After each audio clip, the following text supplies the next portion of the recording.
Assalamualaikum warahmatullahi wabarakatuh. Video kali ini kita akan bahas tentang energi. Nah, energi adalah kemampuan untuk melakukan suatu kerja atau usaha. Satuan dari energi biasanya yaitu joule atau kalori. Energi itu berdasarkan sumbernya dibagi menjadi dua, yaitu yang dapat diperbaharui dan tidak dapat diperbaharui. Apa contohnya yang dapat diperbaharui adalah bahan pangan, kayu bakar, nasi, itu bisa diperbaharui.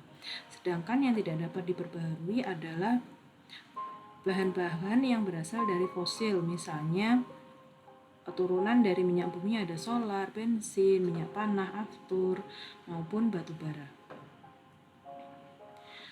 Selanjutnya adalah jenis-jenis energi. Yang pertama adalah energi potensial. Energi potensial berasal dari benda diam dengan keadaan atau kedudukan tertentu. Energi potensial ini dibedakan menjadi potensial gravitasi karena adanya gaya gravitasi bumi. Nah, di sini energi potensial yang dikatakan dengan kedudukan tertentu, energi potensial anak dengan perosotan kuning dengan energi potensial anak dengan perosotan biru itu berbeda. Semakin tinggi posisi si anak atau semakin jauh jarak dari bumi, maka energi potensialnya akan semakin besar. Nah, yang kedua adalah potensial pegas karena adanya gaya pegas. Seperti orang yang sedang memanah ini, adanya gaya pegas mengakibatkan terjadinya energi potensial pegas.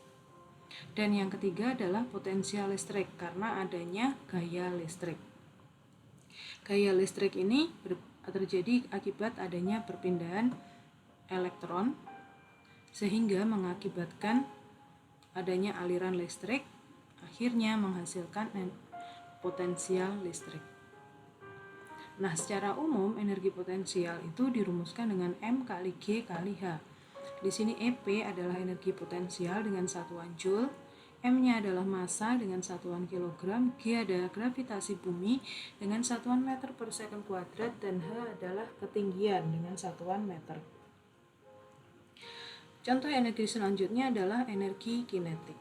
Jadi suatu benda itu biasanya memiliki energi potensial dan energi kinetik. Energi kinetik ini dimiliki oleh sebuah benda karena gerakannya. Kalau tadi potensial karena kedudukannya, kalau kinetik karena gerakannya. Jadi hanya dimiliki oleh benda-benda yang bergerak. Saat kita menulis, otomatis ada kecepatan, berarti ada energi kinetik.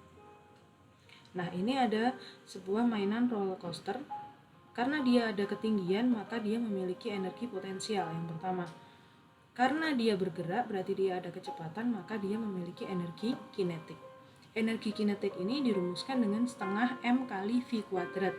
Di sini energi kinetik adalah EK, M adalah massa, dan V adalah kecepatan. Jadi seandainya dia diam, maka dia tidak memiliki energi kinetik karena V-nya bernilai 0. Semakin besar massa benda dan semakin besar kecepatan, maka energi kinetiknya juga akan semakin besar.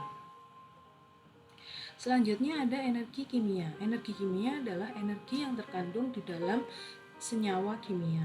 Misalnya bersumber dari makanan.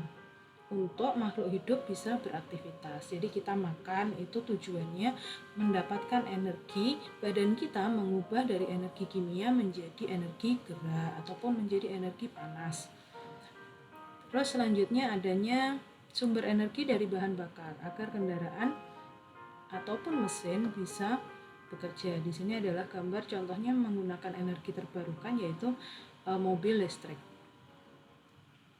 Selanjutnya adalah energi cahaya dan panas. Biasanya mereka ini menjadi satu. Jadi sesuatu yang bercahaya biasanya menghasilkan panas. Adanya energi cahaya membuat benda bercahaya dan menghasilkan panas. Energi panas ditandai dengan adanya perubahan suhu pada suatu benda. Dan energi panas juga memiliki satuan joule. Jadi kalau ini ada bohlam menyala, semakin lama maka bohlam ini akan berasa panas. Jadi bohlam ini mengeluarkan energi cahaya dan energi panas. Selanjutnya adalah energi listrik. Energi listrik timbul karena adanya arus listrik. Nah, satuan yang digunakan masih joule, sumbernya bisa dari minyak bumi, batu bara, ataupun menggunakan panel surya. Selanjutnya adalah energi bunyi. Energi bunyi dihasilkan dari suatu getaran benda yang bisa menghasilkan suara. Ini SpongeBob sedang memetik gitar sehingga senar-senarnya itu bergetar. Karena getaran dari senar mengakibatkan terjadinya bunyi, dan bunyi ini harus bisa didengar kalau adanya media perantara, misalnya udara, benda padat maupun benda cair. Kalau di kedap udara di luar angkasa, maka tidak bisa menghantarkan bunyi. Selanjutnya ada energi otot. Energi otot adalah energi yang ada pada tubuh manusia atau makhluk hidup lainnya. Fungsi dari energi otot untuk menggerakkan organ tubuh dalam melakukan aktivitas sehari-hari. Jadi saat kita berjabat tangan pun juga memerlukan energi otot. Nah, terus ini merupakan salah satu energi yang lagi yaitu energi nuklir. Untuk pembangkit ini adalah contoh dari reaktor nuklir untuk menghasilkan energi listrik. Energi yang dihasilkan dari reaksi antara partikel di dalam inti atom. Nah, energi nuklir ini dihasilkan dari sumber energi yang rendah karbon, murah dan aman untuk dimanfaatkan. Makanya sedang untuk dikembangkan energi nuklir ini.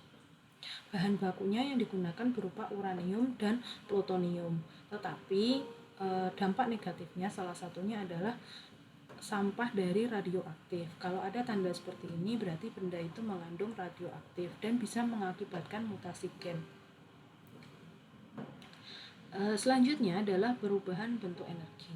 Nah, ini adalah beberapa contoh perubahan bentuk energi. Pada gambar yang pertama, ini ada sebuah batu baterai itu menyimpan energi kimia. Jika dipasang pada senter, maka akan menghasilkan energi cahaya dan energi panas. Yang kedua, ada makanan juga menyimpan energi kimia. Jika kita makan, kita beraktivitas, kita bergerak, otomatis bisa menghasilkan energi otot dan energi kinetik. Ototnya karena kita bergerak, karena otot kita bergerak, otomatis ada kecepatan sehingga menghasilkan energi kinetik. Yang ketiga adalah energi listrik, digunakan pada oven, maka sama oven akan diubah menjadi energi panas dan energi cahaya. Yang keempat, ada energi kimia dari bahan bakar oleh mesin mobil akan diubah menjadi energi kinetik dan energi panas sehingga mobil bisa berjalan. Selanjutnya, energi listrik bisa diubah oleh bohlam menjadi energi cahaya dan energi panas. Untuk matahari berupa energi cahaya, oleh pohon atau tanaman yang memiliki hijau daun akan diubah menjadi energi kimia melalui proses fotosintesis. Nah, proses fotosintesis sendiri ini menggunakan reaksi karbon dioksida ditambah dengan air. Pastinya ada cahaya matahari dan klorofil atau zat hijau daun akan menghasilkan gula dengan molekul terkecilnya adalah glukosa dan juga oksigen. Nah, pada reaksi fotosintesis ini terdapat reaksi terang dan reaksi gelap. Reaksi terang saat dia itu sinar matahari ini diserap oleh klorofil. Jadi reaksi antara sinar matahari dengan klorofil membentuk dengan air juga membentuk oksigen, ini terjadi pada reaksi terang. Sedangkan pembentukan karbon dioksida untuk menjadi glukosa ini merupakan contoh dari reaksi gelap. Oke, demikian penjelasan untuk energi, semoga bermanfaat. Terima kasih. Wassalamualaikum.